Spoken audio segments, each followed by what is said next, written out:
Bullshit. The No BS Marketing Show is brought to you by Laramore's men's and women's designer clothing. Free shipping, free returns. Shop men's and women's designer clothing, shoes, accessories, jewelry, and more online at laramores.com or in-store downtown Pittsburgh. It's the No BS Marketing Show. I'm Dave Mastovich of Mass Solutions.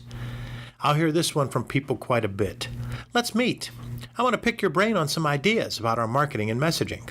Or, we're working on our sales messaging. Have any ideas? This got me to thinking. Where do you weigh in on the value of ideas? Esquire magazine describes it as one of the country's leading specialty stores for selection and service. Don't leave Pittsburgh without your little black bag filled with beautiful fashions from the city's premier family-owned clothier for men and women, Laramore's. Experience the highest quality designer and private label collections, impeccable customer service, and custom tailoring that have been Laramore's hallmark for more than 75 years. Shop online at laramores.com or in-store downtown Pittsburgh. Hope you thought about where you weigh in on the value of ideas. So what do I mean? Well, there are pretty much two camps. The first camp include people who love hearing ideas when they're free.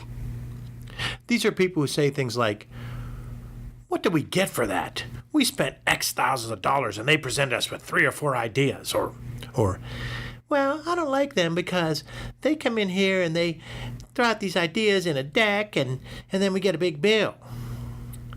People who want free ideas need to realize that they're worth what you paid for them in most instances.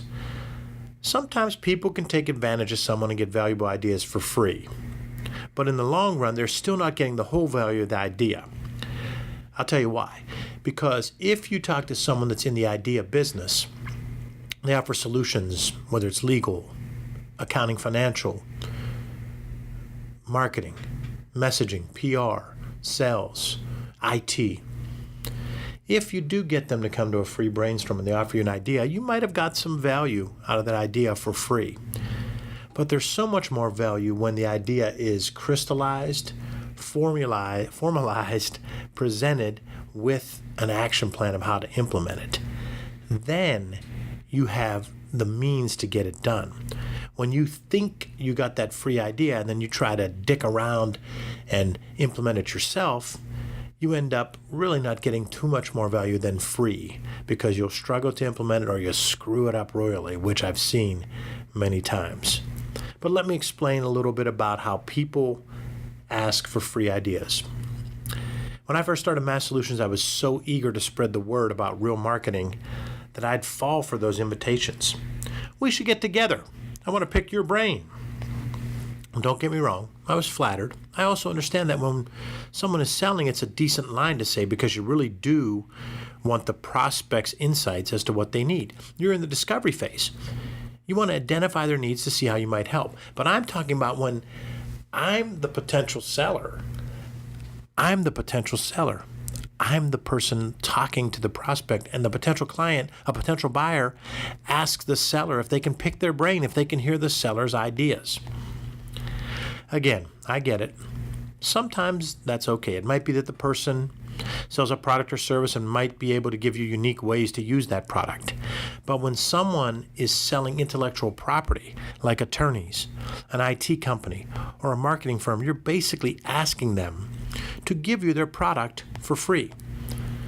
Whether you admit it or not, you know that's bullshit. How the hell can anyone give you their product for free? Anyway, I learned from that and quickly became more disciplined. But still, when dealing with the people in this camp, it's a challenge because they don't put value into strategy, creative solutions, ideas. They want to turn those things into a tactical deliverable. They want to price it as something tactical or like a commodity. They want to get their pound of flesh. Now, let me make sure I'm clear here. I'm not saying that each person that asks for the brainstorm is genuinely out to steal. That's not what I'm saying. And I'm not saying that every person that tries to make strategy tactical is doing it for some ulterior motive. That's far from the case. What I'm saying is there's a good percentage of people who struggle with creative solutions, ideation, strategy, and they have a pattern, a predictive index pattern, quite frankly, of being tactical. They want to make strategic, unstructured decisions into tactical deliverables. And that's a big problem. So they're the group that they fall in this camp, but it's because of how they're wired. So we have to work with them, through them, and around them to try to show them that they need to move on to the more tactical stuff, and this unstructured strategic decision making needs to remain strategic. That's a group that's not doing it with a malicious intent, but there definitely are people that do it with a malicious intent because they want to get free stuff. Then there's another group that maybe they aren't even on the project, and maybe they're on the financial realm, the accounting part of the organization, and they want to have everything be commoditized, the pricing. So they then start to look at an idea and say, how could that idea cost that much money? What did we do? How many hours were spent on that? The problem for these people and their companies is that they're going to get passed over by firms led by people in the other camp.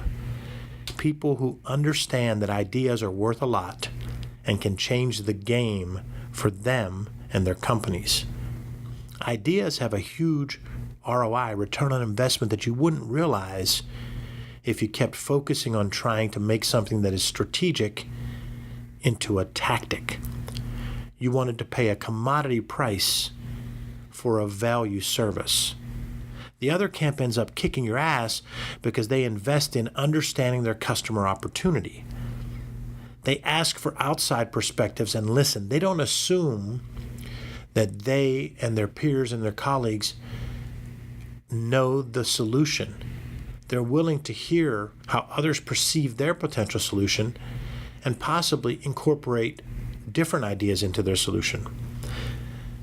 The people in the other camp, the people that value the ideas, are willing to think creatively and try a new way to do things. But the first camp, the people who struggle to put a dollar value on ideas, they rationalize it away. Well, not everyone can come up with the next Uber idea or some bullshit like that. It's true that there's only one Uber discovery, only one Facebook that explodes, only one YouTube that changes the world. But it's also true that in every industry, every market, there are creative leaders who understand the value of ideas. They're the ones on top in their market and industry, even though they're not internationally known. Your takeaway: if you don't put value on ideas, if you try to make strategic decisions into tactical ones, if you think in terms of dollar per hour, commodity pricing, or pound of flesh, cut the bullshit now. And if you ask people for free ideas when they're in the business of finding solutions for their real clients, you're not just being selfish and disrespectful.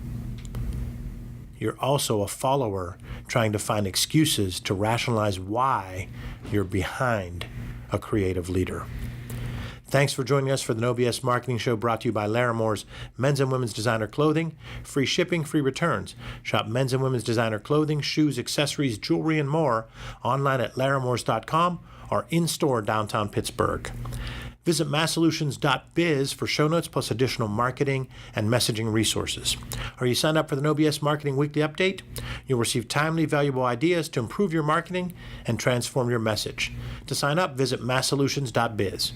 Also, it would mean the world to me if you would take a moment and provide your feedback as a review on iTunes or wherever you consume your podcast content.